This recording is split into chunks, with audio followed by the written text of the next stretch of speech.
Hola a todos y bienvenidos a un nuevo video. Hoy continuamos con la historia de Hye-ji y Dio porque varios me estaban preguntando sobre cosas de ellos porque tenían curiosidad. Entonces, si quieren saber la historia completa de este libro, hay un link en la descripción con la lista de reproducción de mis videos anteriores para que no te pierdas ningún detalle de la historia. Pero antes de comenzar este video, quiero invitarte a suscribirte a este canal y activar la campanita de notificaciones para que YouTube te avise cuando suba un nuevo video. Ahora sí, comencemos.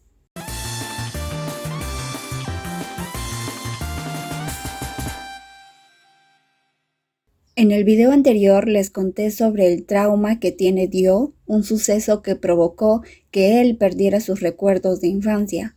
Bueno, en este video les voy a contar una parte de la historia que es muy impactante para mí, ya que Dio no es el único que sufre, sino también Hye-ji. En una parte del libro, Hye-ji habla con Lian. En esta conversación, Lian trata de decirle a Hye-ji que arregle las cosas con Dio, ya que está a punto de perderlo, pues Dio estaba abordando un avión a Suiza.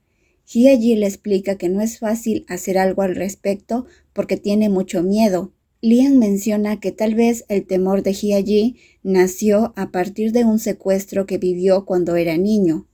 Lo sé, tenías 14 años, alguien intentó hacerte daño y desde entonces has padecido de insomnio. ¿Temes que Dios sepa lo ocurrido? Solo puedo decirte que cuando nos aman, pueden aceptarnos tal cual somos, dijo Lian. Pero Hye-ji le dice que no es eso, que ese no es su temor.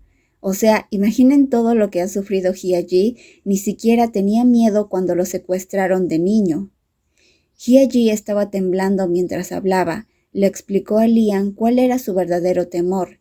El trauma de Hye-ji inició desde que Dio perdió la memoria cuando el tigre cayó en su encima, luego de que Hye-ji le disparara. Ese día, Hye-ji perdió a su mascota Lele, que había estado con él desde que nació. Ese día también perdió a Dio, pues cuando él despertó nunca más lo reconoció como el hermano mayor de su infancia. Ese día, Hye-ji había perdido los dos seres que más amaba en el mundo. Ahí estaba la explicación del por qué Hye-ji no dormía en la misma casa con Dio, es decir, desde los 14 años hasta la actualidad ha sufrido de insomnio por las constantes pesadillas que tiene. Aún así, Hye-ji no quería estar lejos de Dio, es por eso que el condominio donde vive está solo a 500 metros de la casa donde vive Dio. Era la primera vez que Lian escuchaba la historia de Hye-ji y entendió todo lo que había sufrido, pues si él hubiera lastimado a Kua cuando eran niños, tal vez estaría en la misma condición de Hye-ji. Entonces, Lian trató de darle algunos consejos. Escúchame, tienes que perdonarte a ti mismo, eso ya pasó. Sé que amas a Dio y creo que lo sabes. Nunca quisiste lastimarlo. Ese chico que todavía está contigo es el mismo Non que amabas de niño y el cual salvaste. Lian habló severamente, pues era lo que necesitaba Hye-ji. Lian, es que me muero de miedo. Tengo pánico de que Dio pueda recordar si se queda conmigo. Si se queda junto a mí y recuerda, puede que pierda la razón y se asuste recordando cuando le disparé a Lele. Tengo miedo de que sufra y le duela como a mí me ha dolido todos estos años. Lian le dice a Hye-ji que ahora él y Dio son personas diferentes, ya no son niños, ya era tiempo de presentarse nuevamente uno al otro y poder conocerse sinceramente. Hye-ji recuerda que la situación es mucho más complicada de lo que parece, pues la familia de Dio lo amenazó desde que ocurrió el incidente con el tigre, y es por eso que la familia Chen, o sea, la familia de Hye-ji, ha pagado todos los gastos de vida de Dio hasta la actualidad. Se encargaron de pagar sus estudios en Inglaterra y le dieron una casa para vivir. Era tan simple pensar que la familia de Dio lo dejaría tranquilo, pero parece que se equivocó, ya que Hye-ji tiene la sospecha de que el accidente que tuvo fue provocado por la familia de Dio. Toda la situación fue tan difícil para Hye-ji que no había pensado con claridad, sino hasta el momento en que supo que podía perder a Dio para siempre. Hye-ji se dio cuenta que su situación con Dio era muy parecida a la de Hye-lian y Non-kua, pues ellos estuvieron mucho tiempo separados porque no eran sinceros el uno con el otro. Aunque Hye-ji pensó que tal vez no sería tan fácil en su caso, ya que él no era buen hablador como lo era Lian. Hye-ji decidió regresar a casa a vivir con Dio, acercarse a él, conquistarlo como es debido y ganarse su amor desde cero. En otra escena, Kua y Dio están hablando sobre el accidente de Hye-ji.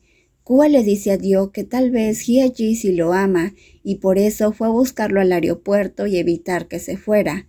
Para Kua, esta situación es como un mal recuerdo de cuando él y Lian estaban alejados por un malentendido. Kua le dice a Dio que le dé una oportunidad a Hye-ji, porque tal vez ambos se aman y toda esta situación fue ocasionada por un malentendido. Dio escucha a Kua atentamente, pues aunque quiere creer que Hye-ji lo ama, la verdad es que ya ha esperado suficiente. Dio ha esperado pacientemente el día que Hye-ji se acerque a él y le diga que lo ama, pues aunque habían hecho algunos avances, aún no había nada concreto en la relación. Dio había esperado pacientemente porque Hye-ji le había obsequiado su primera vez. En esta parte de la historia, Dio le cuenta a Kua que él y Hye-ji ya tuvieron su primera vez, y aunque es un bonito recuerdo para Dio, él piensa que para Hye-ji no fue lo mismo, ya que esa noche Hye-ji había tomado alcohol. Dio recuerda que luego de dormir esa noche con Hye-ji, al día siguiente despertó solo y Hye-ji le compró un perro como disculpa por haberse ido temprano. Dio ya había soportado demasiada indiferencia, así que ahora estaba decidido a irse de la casa y a alejarse para siempre de Hye-ji. Y la situación era tan irónica que justo cuando Dio quería darse por vencido, era Hye-ji quien quería empezar de nuevo y demostrarle cuánto lo amaba. Y bueno amigos, hasta aquí llegó el video, esperen la próxima parte estos días, solo deben tenerme paciencia porque últimamente trato de descansar un poco y la verdad, hacer videos no es tan fácil como parece. Voy a esforzarme por ustedes para subir toda la historia la próxima semana. Comenten qué les parece la historia de Hye-ji y Dio. Curiosamente, no sé qué cambios habrá en el próximo capítulo, pero yo creo que algo así pasaría, que van a tener su primera vez y que Hye-ji le va a regalar un perro a Dio al día siguiente. Algo así creo que va a ocurrir en el capítulo 9. ¿Qué creen que suceda? Espero que les haya gustado este video. Nos vemos la próxima. Bye bye.